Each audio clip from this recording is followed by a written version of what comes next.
Howdy y'all, Galator here. For episode 5 of Vanilla Book Club, we're going to be reading The Kaldorei and the Well of Eternity. I'm personally going to be reading this from the Stormwind Library, however you can also find it in Deepwater Tavern in the Wetlands.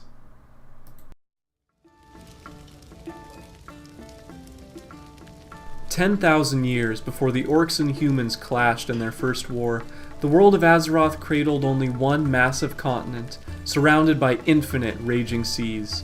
That landmass, known as Kalimdor, was home to a number of disparate races and creatures, all vying for survival amongst the savage elements of the waking world. At the dark continent's center was a mysterious lake of incandescent energies. The lake, which would later be called the Well of Eternity, was the true heart of the world's magic and natural power. Drawing its energies from the infinite great dark beyond the world, the well acted as a mystical fount, sending its potent energies out across the world to nourish life in all its wondrous forms. In time, a primitive tribe of nocturnal humanoids cautiously made their way to the edge of the mesmerizing enchanted lake.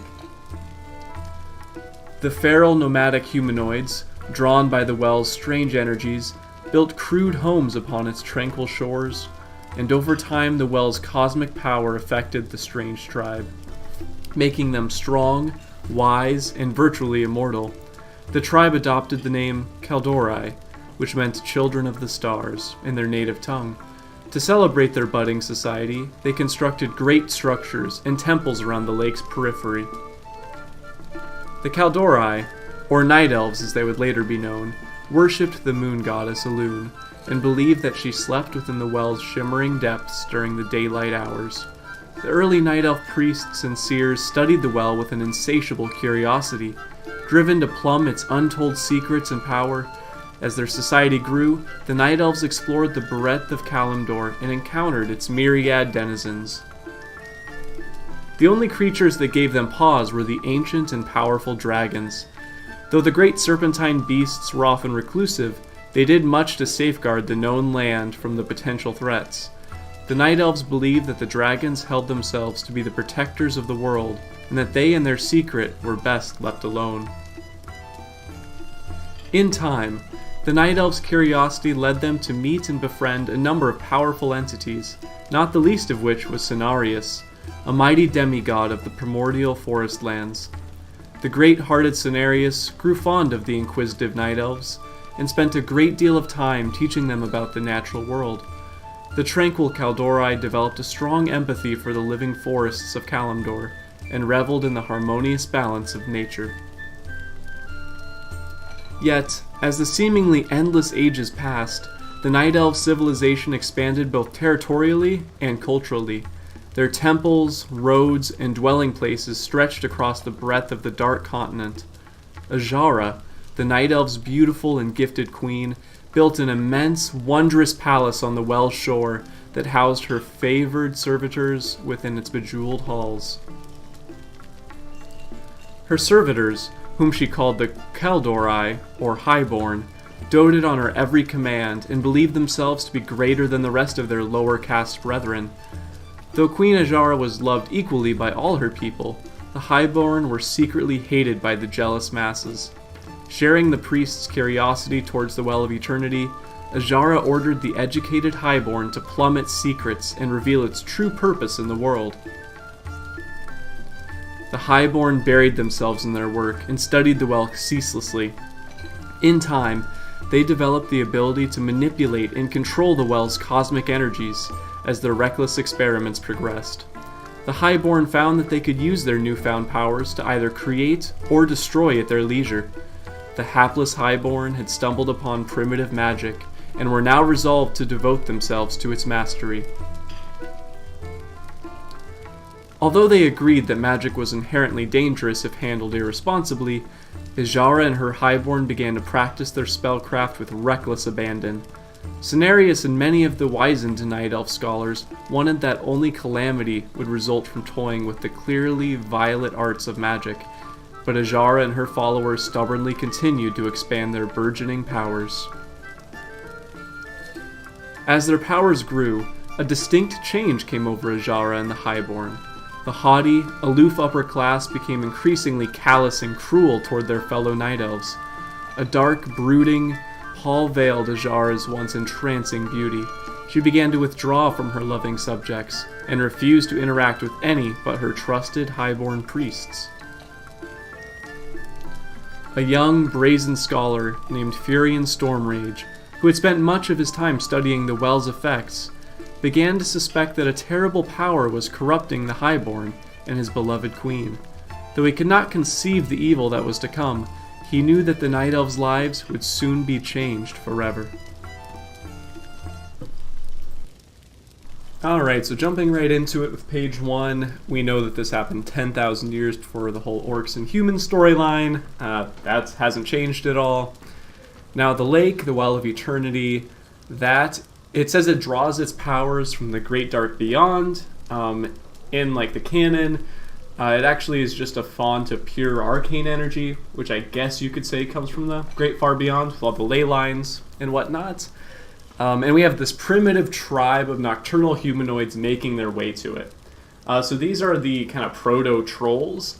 And what's interesting is in the lore, modern lore, the proto-trolls that go to the Well of Eternity, they slowly evolve into the Night Elves.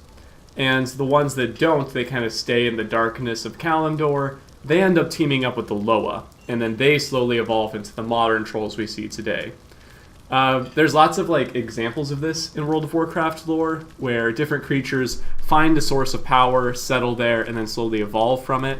One of my favorites is actually the Murlocs. They seem to evolve all the time in World of Warcraft. So in Mists of Pandaria, the ones that end up finding the Veil of Eternal Blossoms, they evolve into the Jinyu? I believe the Jinyu, unless I'm mistaken. And then the ones in Wrath of the Lich King, the Murlocs that settled in Shalazar Basin, slowly evolved into the Oracles. Or devolved. I'm not actually sure. But yeah, so lots of examples of that. Page 3. Essentially what I just said, they became the Night Elves. So they end up worshipping the moon goddess Elune, believing that she was within the well's shimmering depths. That's interesting. I don't think that's a modern equivalent in the modern lore. Mainly because Elune is seen as potentially a Naru, or one of the wild gods.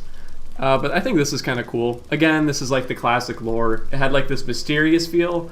It was more told by mortals trying to explain things that were beyond their capabilities of understanding, which I think makes for really good storytelling, unlike the modern lore, which is just kind of spoon-fed to you.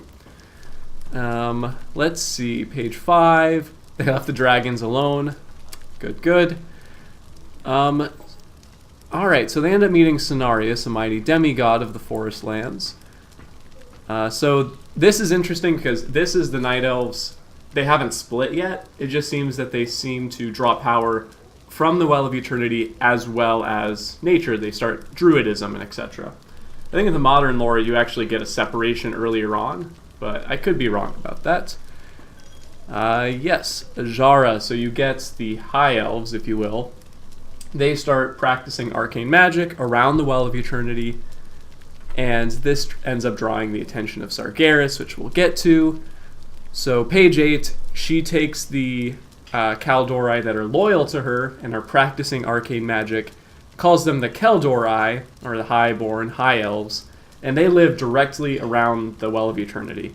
So they don't practice druidism. They're what we met in Legion. They just practice arcane magic, they have schools of magic, etc.